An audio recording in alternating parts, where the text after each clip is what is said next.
We are live. All right. Let me know when it's showing up. Yeah. Yeah, so basically we'll just be doing hot potato, like pass the mic and stuff. Okay. Sure. I mean, do you mind if we have questions for us? Yes, you will. All right. Great. I'm just gonna, once it's live, I'm gonna give it a couple minutes to let everyone. Right, yeah, sure. Here, you want to see it? Huh? It's not like social distance, but Yeah. Yeah. let me get this thing cut out. Hello, folks. Giving a couple minutes for more people to come in. So until then, enjoy the scenic views of Pittsburgh. Are we downtown Pittsburgh? No, we're probably like a 10-minute drive out of downtown. We're in Bloomfield. Okay. One of Pittsburgh's friendly neighborhoods. Yeah. Well, right next to Friendship, which could be. We're in Friendship Park. Yeah, correct me if I'm wrong, but wasn't there a movie, something about Pittsburgh? There's been a lot of Pittsburgh movies. We actually haven't been doing film industry. Aaron was talking about moving here a couple months ago. Really? Or maybe that was a year ago, but they were going to buy a warehouse. I could have sworn there was like some cult movie about a fish in Pittsburgh. Yeah, I mean, they filmed Perks of Being a Wallflower, The Fault in Our Stars. The Dark Knight, right? The Dark Knight. Mindhunter was filmed here on Netflix. It's actually pretty robust. They were just doing some kind of a special with Jason Momoa right before COVID. Oh yeah, I never saw it. Yeah, he came into Soba and threw me a handful of times. He came into 11 and everyone like screamed. Press the like button right under the live stream button. A thumbs up. Share this live stream. Let's get this to more people. We've had an eventful day. We started in, I forget. Oh geez. Allentown we started. Then we pulled over on the side of the road. And we saw a wonderful, wonderful spray-painted American flag that, I don't know, from the side of the road, I kind of got a Trump supporting vibe. So Jen and I approached this man who was spray painting a pretty nice mural on his grass. So asked him a couple questions, and within 5 minutes he was comparing mandating wearing a mask is akin to forcing Jews to wear yellow stars. So that was quite something. He also said that the hospitals are fudging the numbers on COVID cases, so that's up on the channel right now. Definitely share that video. It was quite something. Then we then we got to Pittsburgh. We just had a great interview with a young couple, has a 1.5-year-old infant, and both of them are unemployed due to COVID. Couple weeks, the unemployment extension is gone. Evictions starting, and they have a 1.5-year-old, and like many all across the country, they're kind of wondering what the hell are we going to do in a month. So they're hoping that the landlord will work with them and all of that, but no guarantees. So keep pressing the like button, keep sharing. Is my mic on? They're saying more volume, please. Yeah.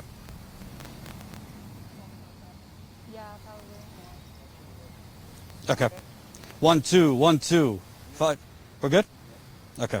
So, all right, good now. So, press the like button, share this live stream, get it out to more people. Super chats are welcome. Don't forget, we're in a super chat. So, we're doing real Dr. Fauci recommended social distancing here in Pittsburgh. So, we won't have everybody in the frame, but we have folks from the restaurant industry here.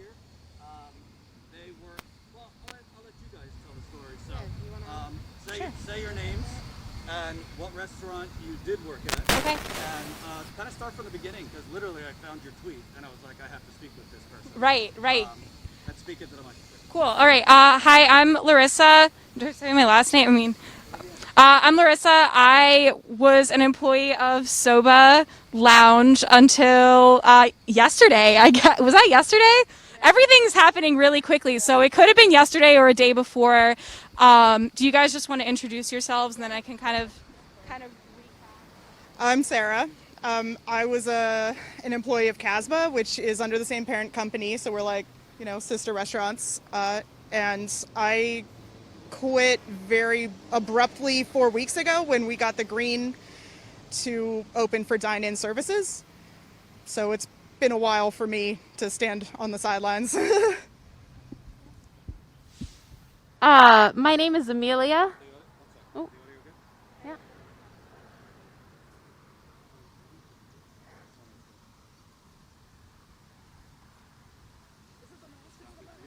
It's probably the mask and also the car. Yeah.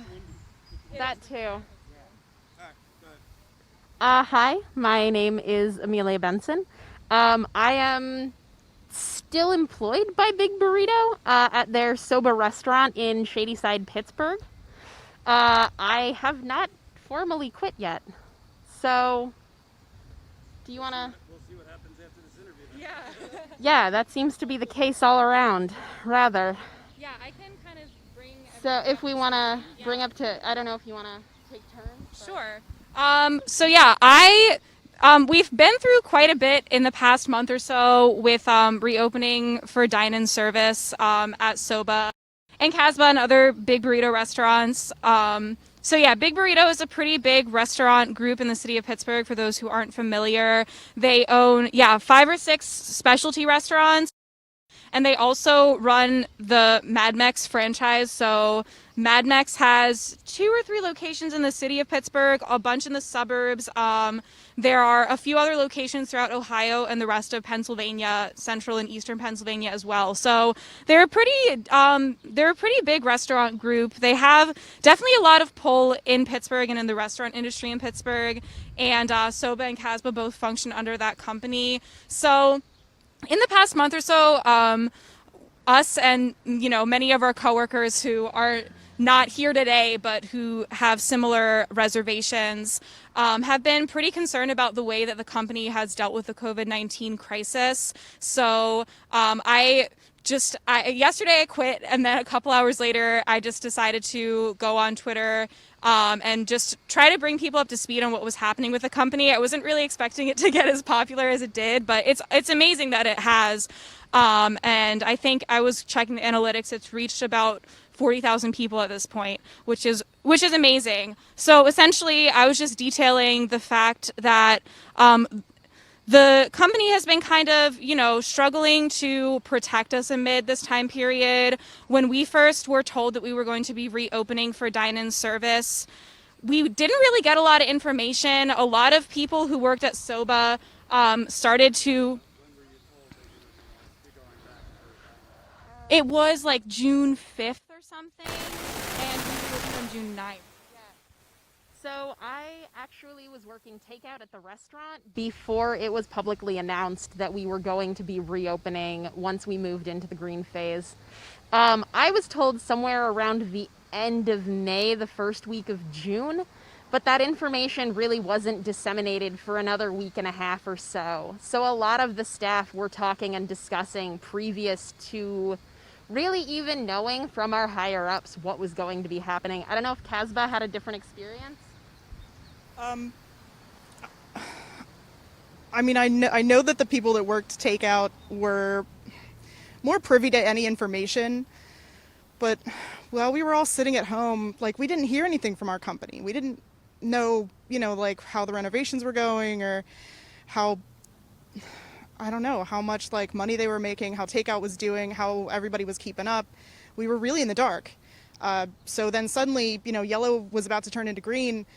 And every once in a while, you'd get a call from the manager like, hey, how you doing? Do you want to come back to work yet? For people that don't know, what is yellow turning into green mean? Oh, I'm sorry, yellow phase, for at least our state, became, the movement was turning into the green phase, where restaurants could reopen for not just takeout, but like dine in with very limited, with restrictions and spatial, with 50% capacity and or 6 feet between, like butt to butt. So, servers figured we were going back to work, but we didn't know when, and every restaurant got to decide this for themselves. They were told the day that they were allowed to open, but they didn't, that didn't mean go. That didn't mean everyone opens on this night. And so we were in the dark this whole time. And then we were given a call, hey, do you want to come back to work? Are you ready? And I was like, yeah, you know, if everything's good, you tell me everything's good, you guys are ready, everything's in place, and confidence, you know, like my managers exuded confidence.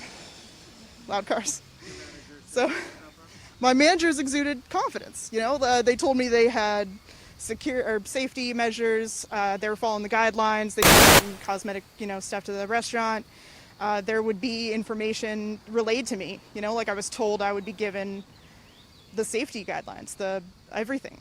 But so like probably a week before green, I was put on a, you know, like a schedule, and I sat that whole week waiting.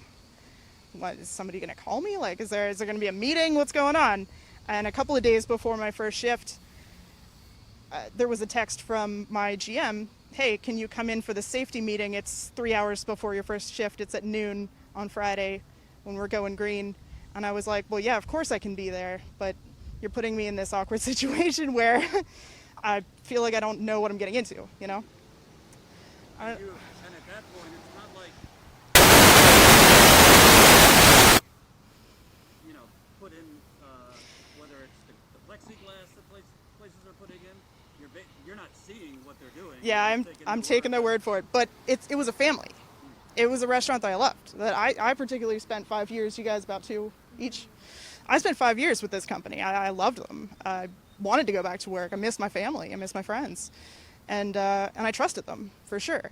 And when it came down to it, I knew they were putting me in an awful situation where I had to go in 3 hours before my first shift and hear about all the guidelines, you know, like spur of the moment, and make the decision whether or not I thought they were doing it well and if I could do it, you know, plus 100 other things that were on my mind, anxieties about the state of the fucking, sorry. We got volume problems? Okay. So a group of my server friends from that restaurant actually got together on a group text the day before we were going in for the safety meeting for the first shift. And we sort of like, we played off of each other, we answered each other's questions. Some of us had been working there, so they saw the renovations. You know, some anxieties were quelled, some were risen. It was, you know, it was together and we're not quite sure. So, safety meeting to, you know, get together, all talk in person, really decide like, what are the things that we've been talking about that we feel are still not that we can bring to them, you know, that hopefully they listen to us and they hear us and they care about us because we love them and they love us. And instead, you know, we sat down at this meeting and we had a lot of things on our minds, and it did not go well. I mean, we didn't even get a copy of the guidelines. We were 6 feet apart from each other, really separated. You know, we kind of all sat down, kind of, you know, saw the anxiety on each other's faces, and then managers started piling in.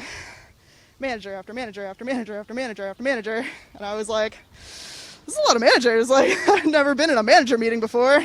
I didn't realize it was going to be like a 1-to-1 ratio, you know, coworkers and managers. And, oh God, the anxiety level, like I still feel like I can't even talk about it. It was so, I mean, I could tell it was a tactic, you know, it was like a form of just telling us like, you got to get back to work. Like, you don't want to be that person, that, you know, voice of dissent, that rebellion in this room with all of your managers. What were you and your coworkers seeing that gave you pause that like, this is not safe for the servers and that kind of thing? Well, I hadn't been in the building, but the people that had knew that they were doing renovations, and that's a great thing.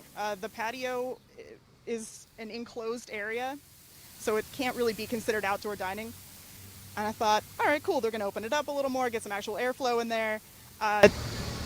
They didn't. I mean, I've actually seen it now, and they, you know, like extended the windows a little bit.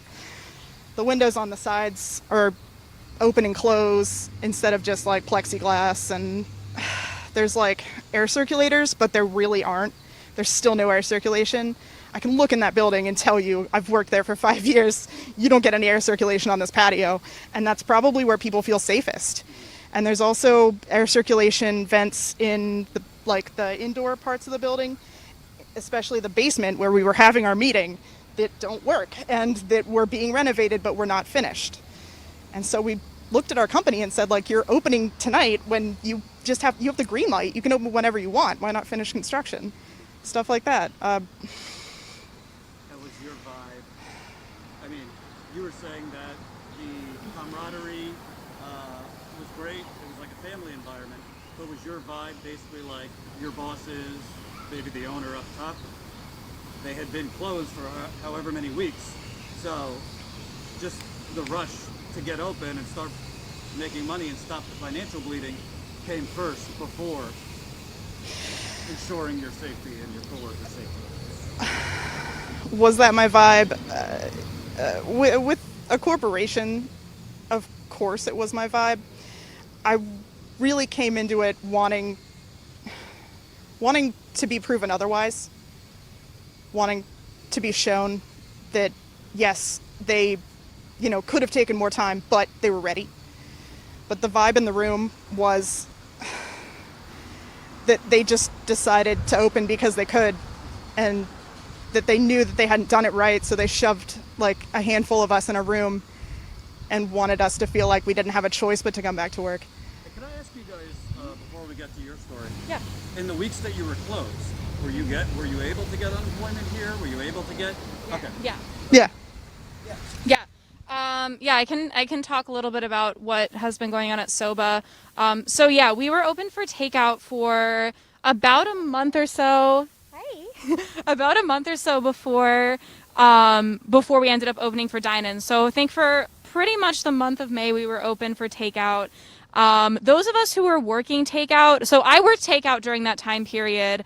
While we were transitioning into dine-in, there wasn't really a lot of communication going on between like management and employees. And at that point, a few of us were starting to get a little concerned that we weren't going to be getting the information we needed. I mean, I think a lot of the frustration that built up over the course of these past couple months was, first off, that we really didn't feel like we were getting information at the speed and at the level of detail that we were hoping for. I mean, this isn't just like something to play around with. This is, this is a pandemic. This is a virus that can be deadly, even to people who work in our building or who are people who work with us that are taking care of someone who's at higher risk. Like, we had several coworkers already expressing those concerns leading up to dine-in, and they didn't really feel like they were being addressed.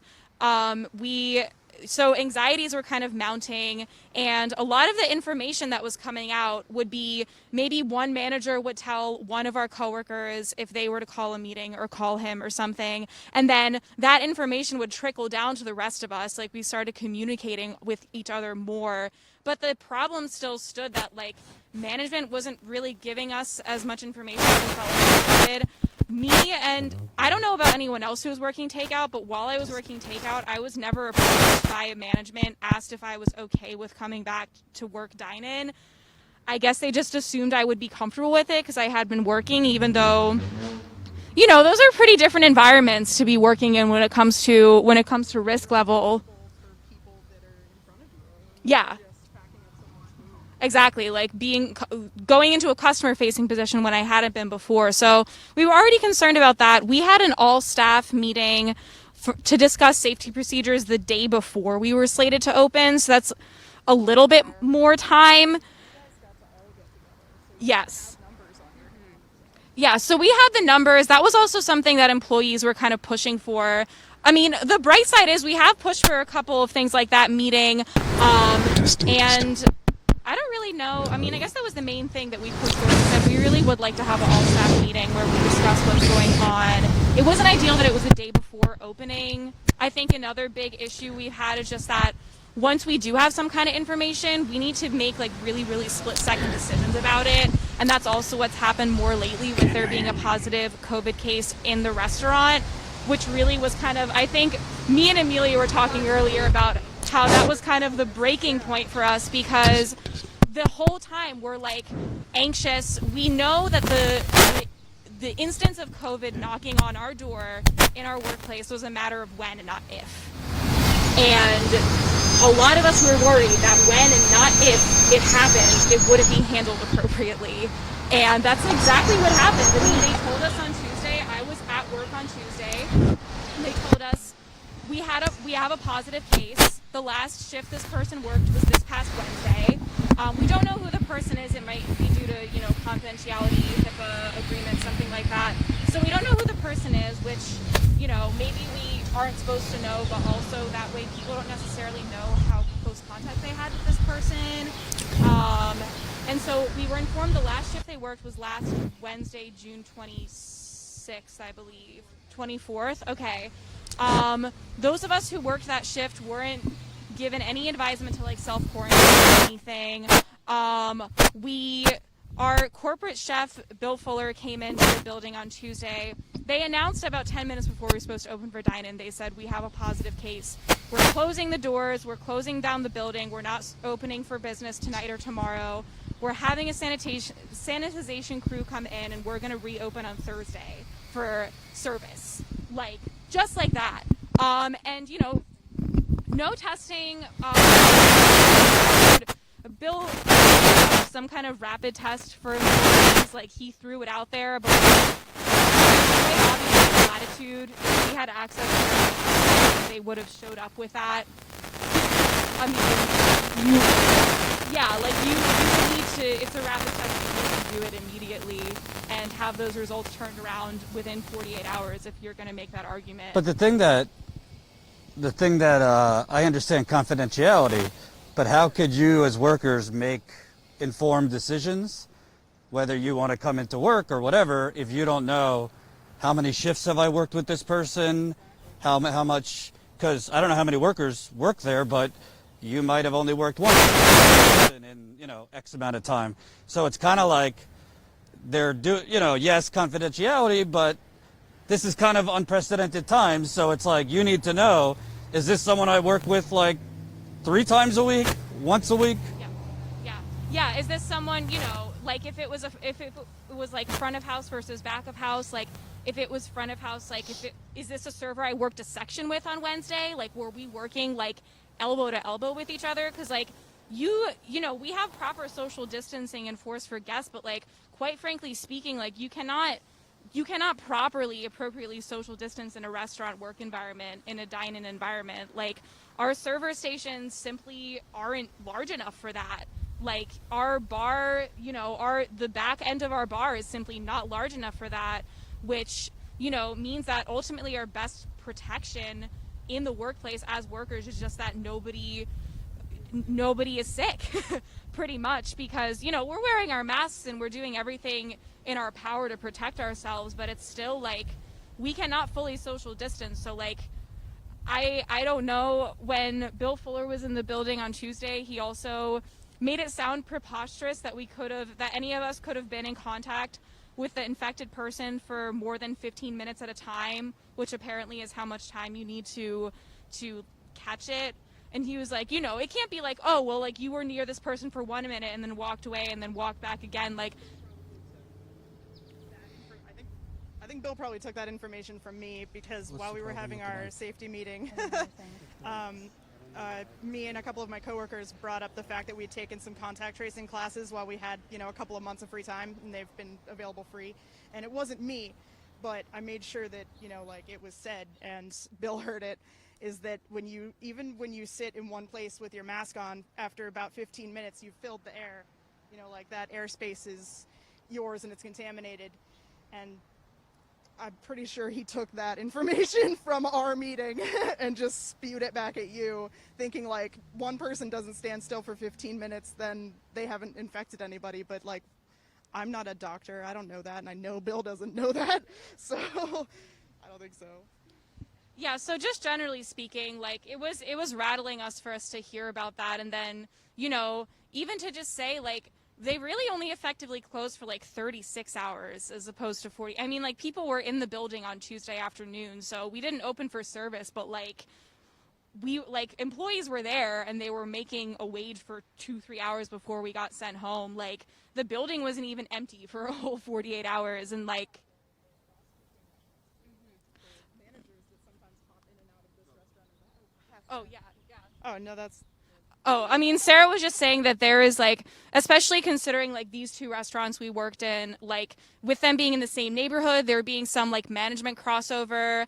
There was also a concern that, if COVID was at Soba, it was only a matter of time before a case would pop up at Casbah too, just due to the proximity. Our clientele overlaps a lot, yeah.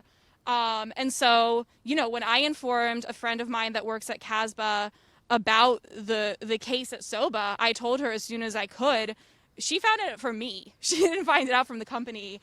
There's still I believe there still hasn't been a company-wide email to all employees regarding the positive case.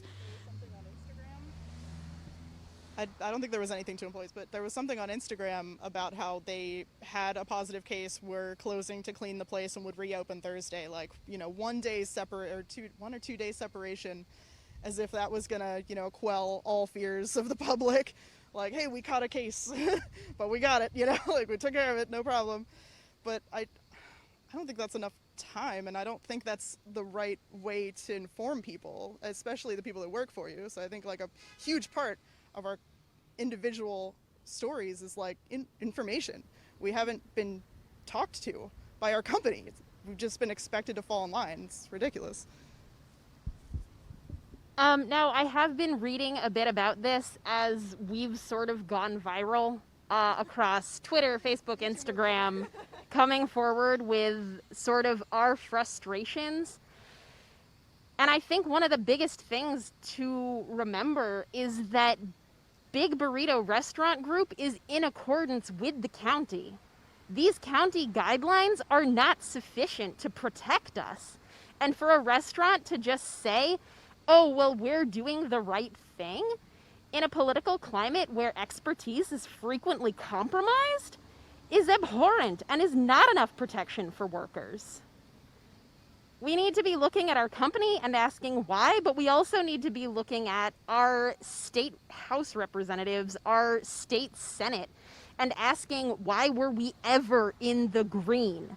This is unacceptable to people who are being kicked off unemployment for trying to go back to work. It's not like we don't want to work.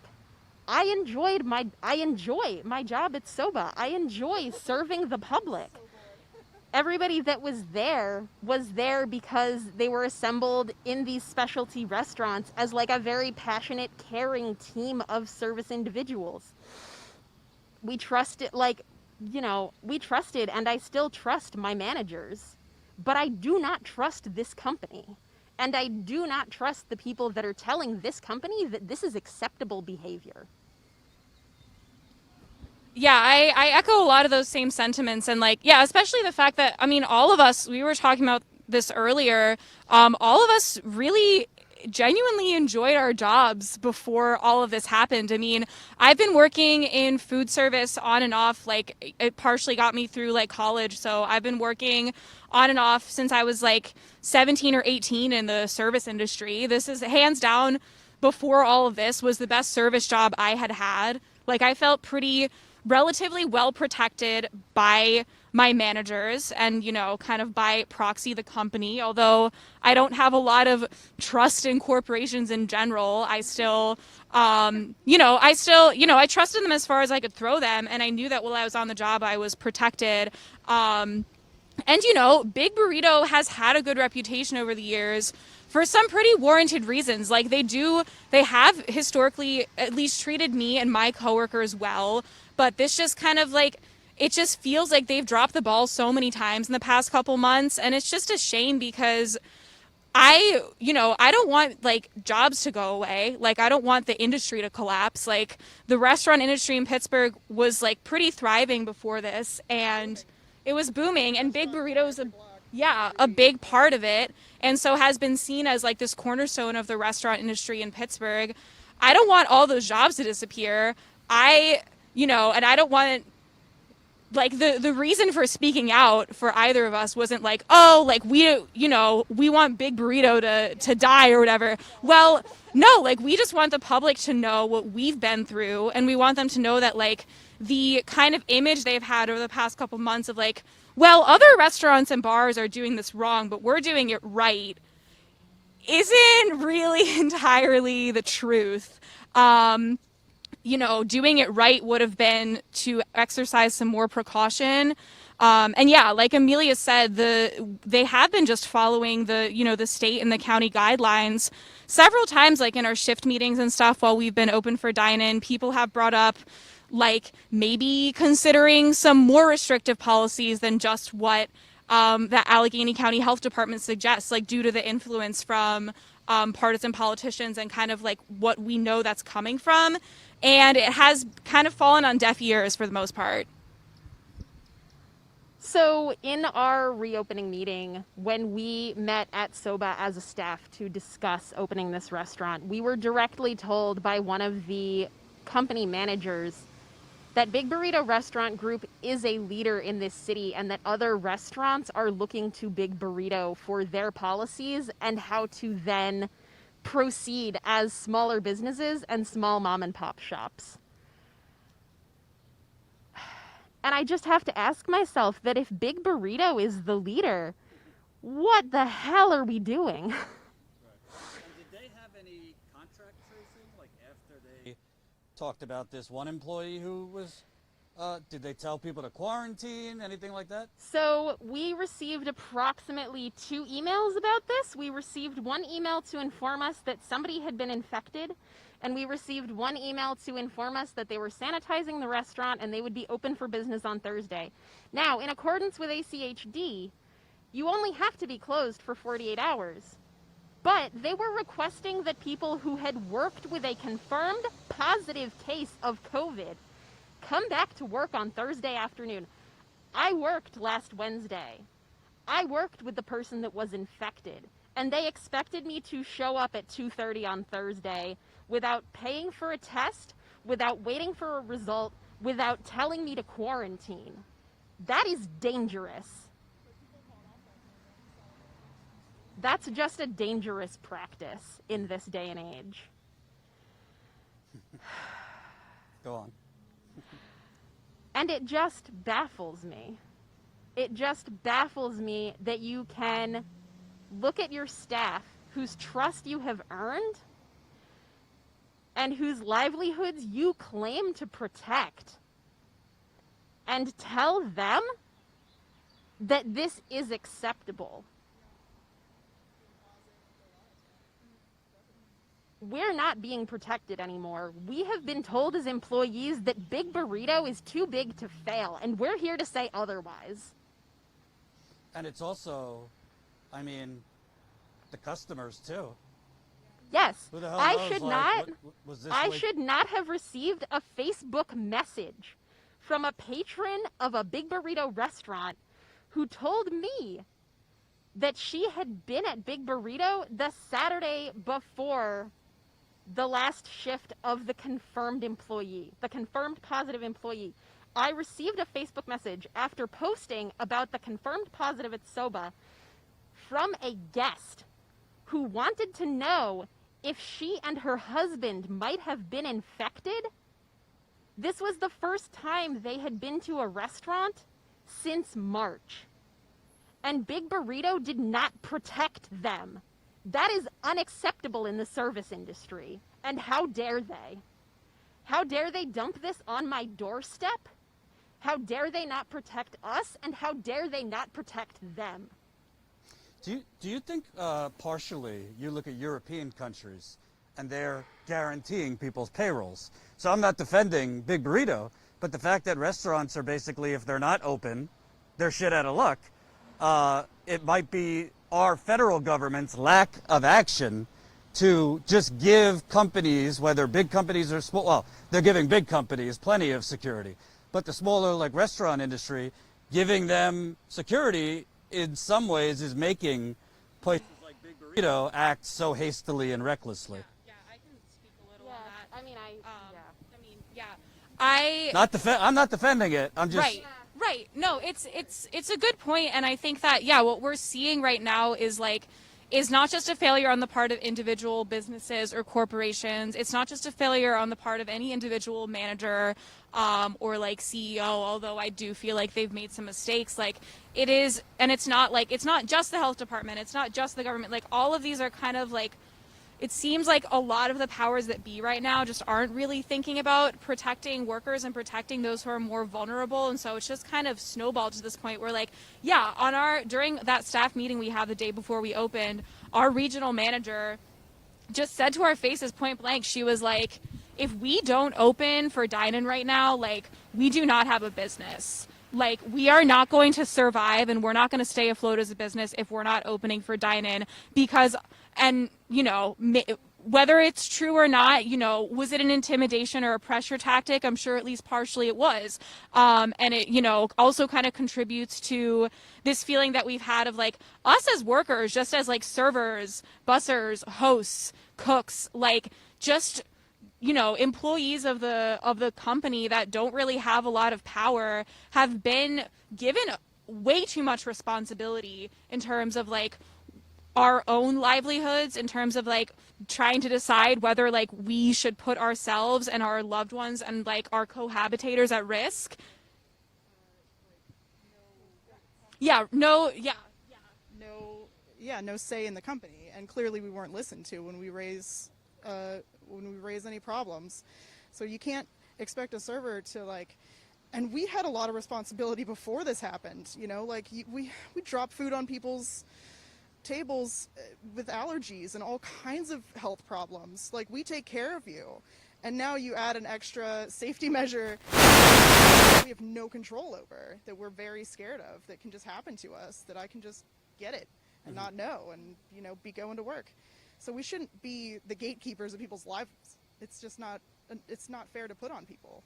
So instead, we should all be open about this. We need to communicate. We need to have been told, to made feel comfortable, to be able to go back to work, you know, with the love and respect and support of the company, instead of like pushed to work because their livelihoods depend on us, because they need people to run the food to the tables, to clear the tables, to get all up in people's faces, you know, to be the guinea pigs, to just see what happens. And well, now we're closing for a week. It's also kind of like a double-edged sword for you, because on one end, I mean, if you're a server or this and that, most of the time, you know, it's like you're living paycheck to paycheck.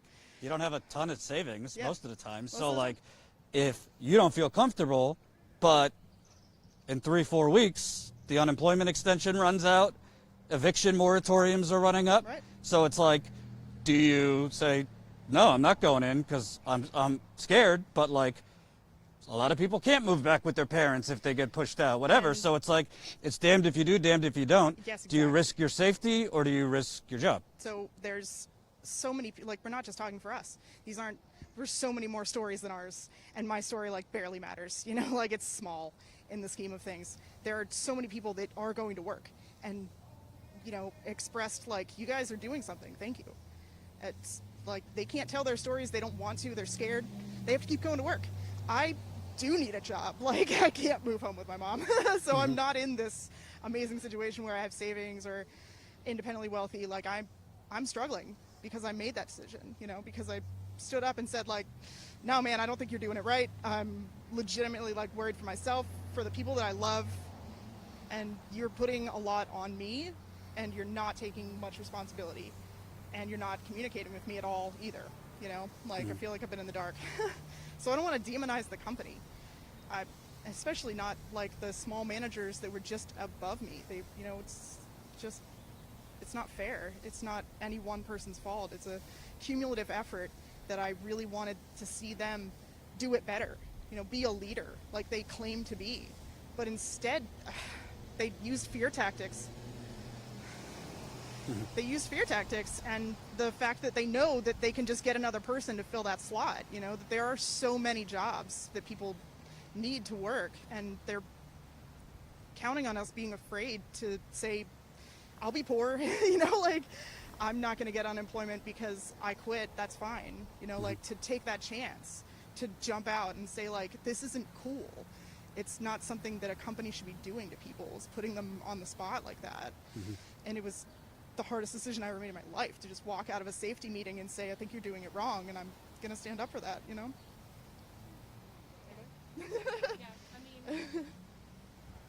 Yeah, I definitely agree with, with everything that Sarah's saying. And yeah, just the fact that, we as, I'm lucky enough like that I got to, save up some of that unemployment money and save up some of that stimulus money. And like, I had enough security to say yesterday, I'm going to quit now and like try to pick up the pieces before I'm really, really screwed over a month down the line. I mean, hopefully I'll have a job a month down the line. Like, that's all I can really say right now. And if the whole country doesn't return to like stay-at-home lockdowns, because I think yesterday was 53,000 new cases. Today, who knows what it will be? Yeah. So my background is actually in entertainment. I have a degree in theater costumes. I work at City Theater in the South Side, and I supplement my income with Big Burrito. Mm-hmm. The entertainment industry is doing it right.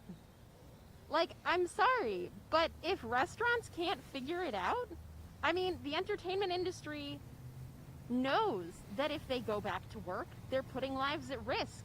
We're not allowed to gather in groups.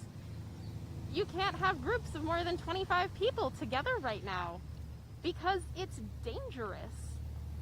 So how this country looks at the restaurant industry and says, no, you know what's more important than people's safety? People's service. The need to sit down and have someone scrape and serve you is more important than the lives that are being put at risk by this. What are they thinking? Do you think it has anything to do, a broader question, anything to do with a capitalist system where politicians, federally, state level, local level, are kind of bought off by corporations, real estate developers, restaurant associations? So, for example, most people think reporting indicates Trump took much longer to take action in March and April because the donors, the corporations didn't want him to.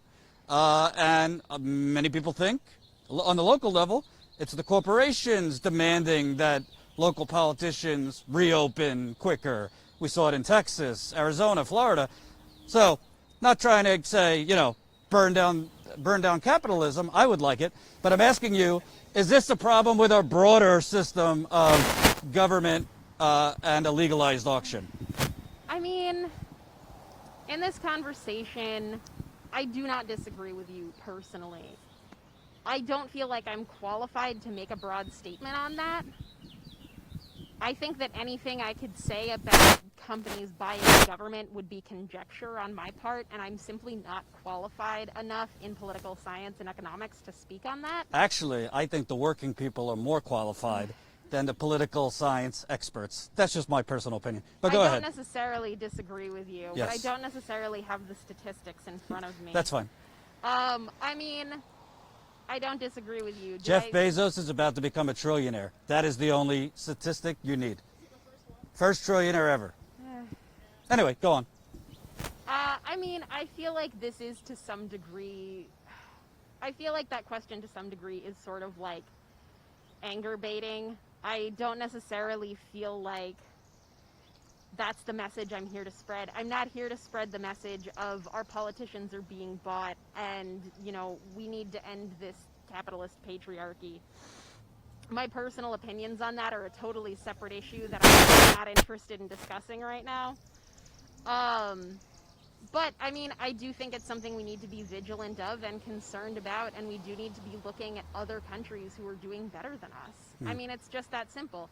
If other people are succeeding where we're failing, then we need to step up our game. I think, well, when it comes to, I think I've been thinking about kind of the influence of the capitalist system a lot, with all of this and with just in general. I mean, I have a degree in sociology, so I'm not, unfamiliar with all of these issues. And, I agree that still, honestly, in some ways, my experience working in the service industry has been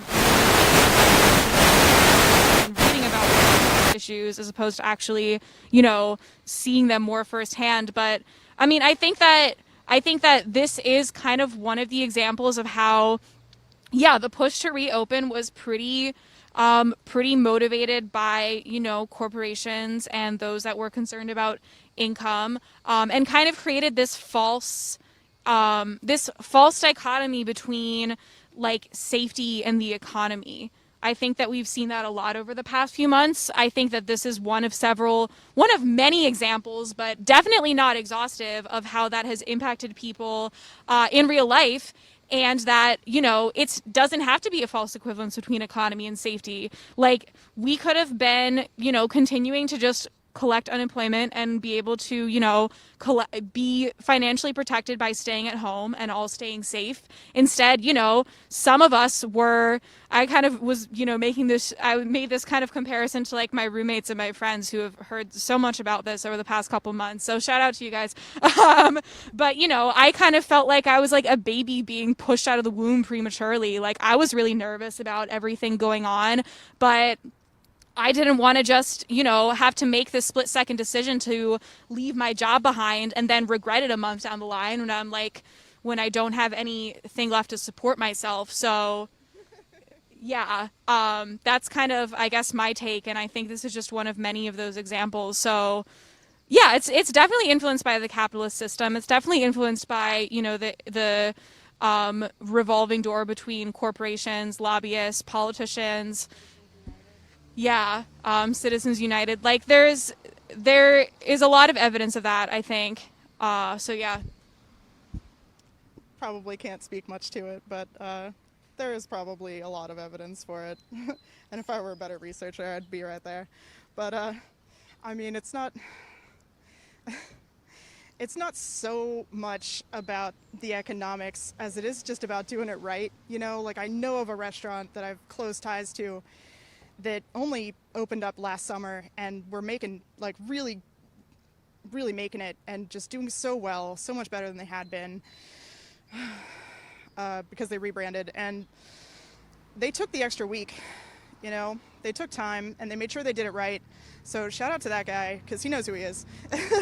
I don't usually get along with him, so like, it's hard for me to give him the kudos, but but his restaurant made sure that all their staff were like comfortable, that they had enough supplies, sterilization equipment, that everything was 6 feet apart, and they're even still they're renovating, they're getting more outdoor seating. They're changing a parking lot into a, like, seating area, and in a nice way, and they're just trying to make people feel safe. It's not just about the customer, but it's about, like, making everyone feel safe. And capitalism, if it, pushed the door open too quickly, if it gave us a green phase like a week or a month ahead of time, then maybe they should have added an extra color in there, Maybe they should have given us an orange before the yellow, and because green means go, and everybody thinks like, I can take my mask off and everything's good and we're ready to go, but we're not. So when you pushed it to green, you basically told everyone it's fine. So I think, like,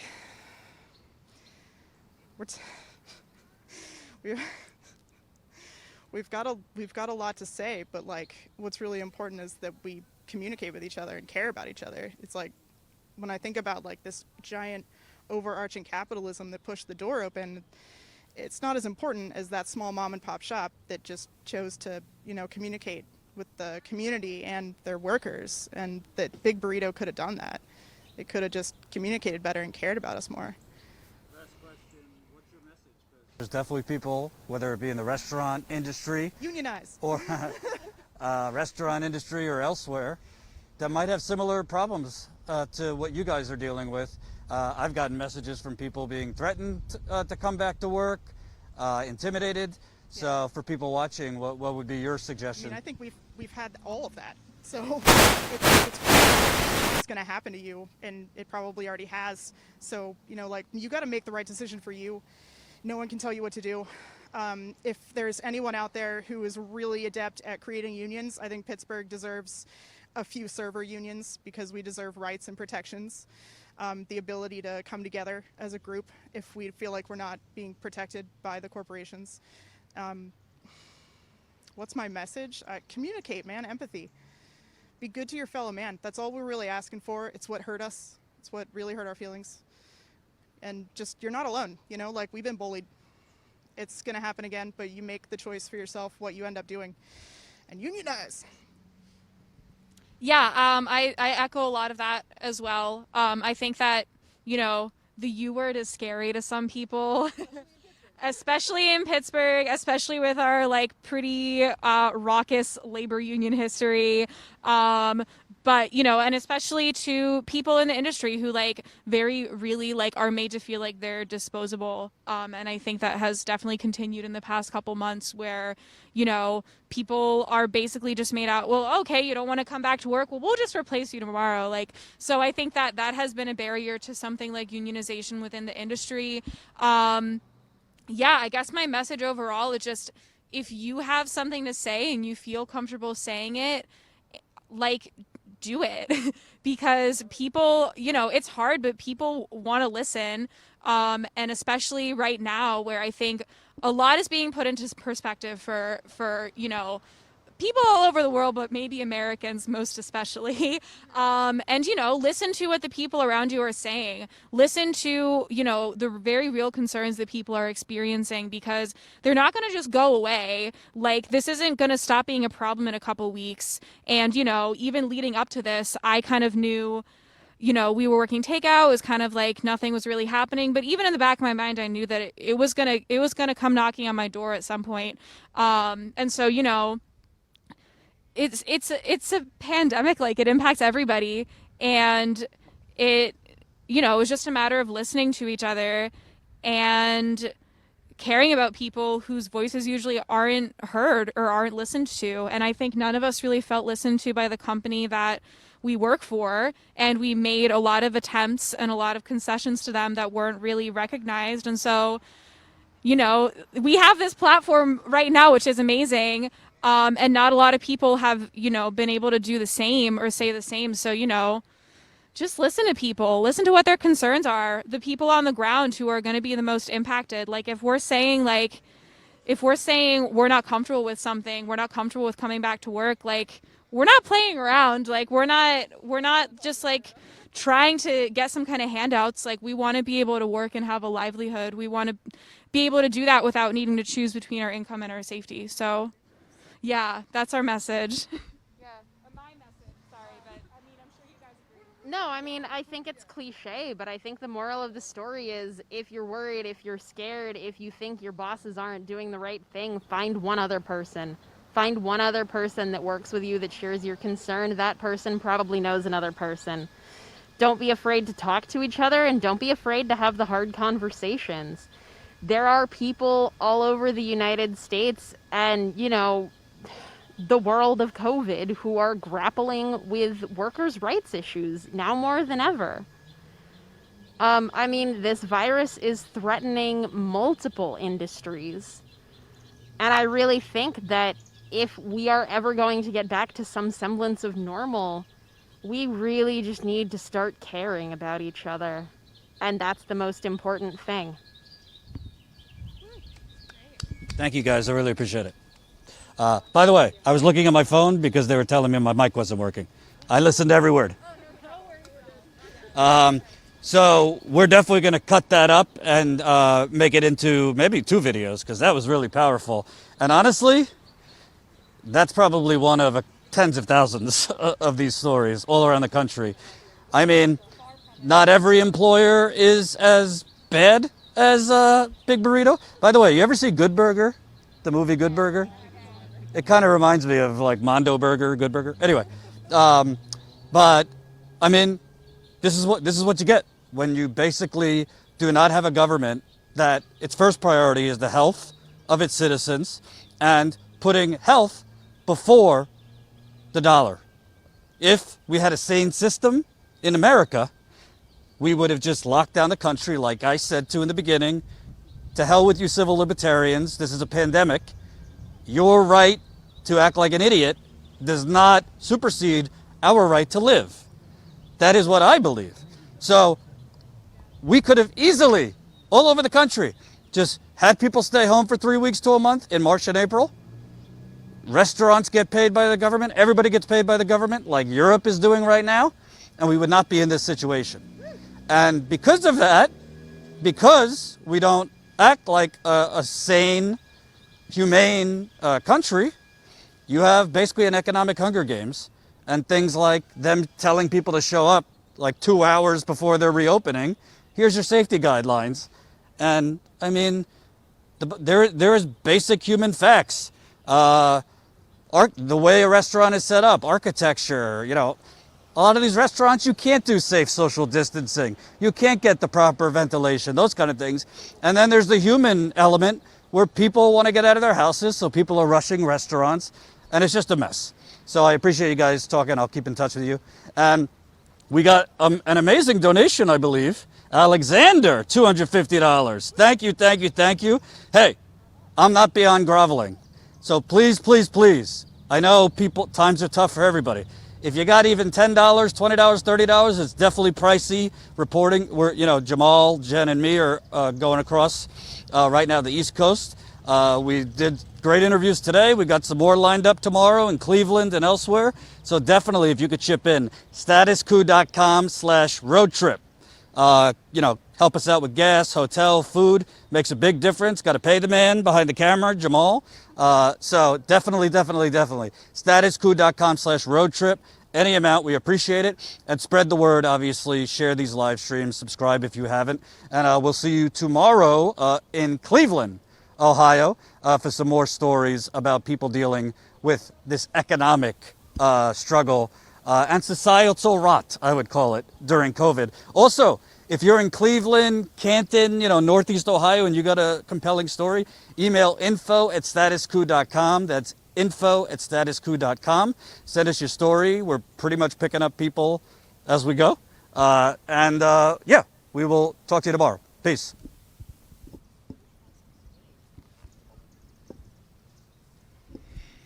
Thank you.